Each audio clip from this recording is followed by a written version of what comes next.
So the machine we have behind us is a 1908 Dolbeer steam logging machine, and its purpose was to pull logs through the forest so that they would eventually be transported to the sawmill.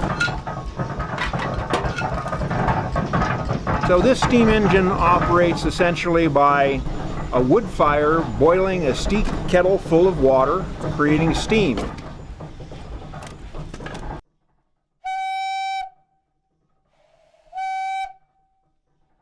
It carries a variety of whistles on it, but back in the day really it only had one whistle for purposes of communication within the forest.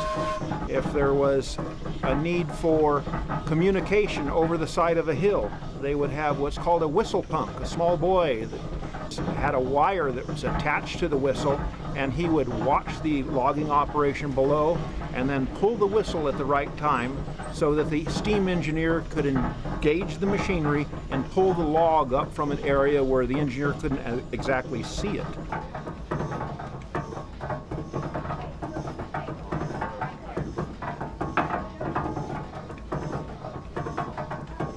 So what we will be doing is a demonstration of how this machine actually moved logs through the forest.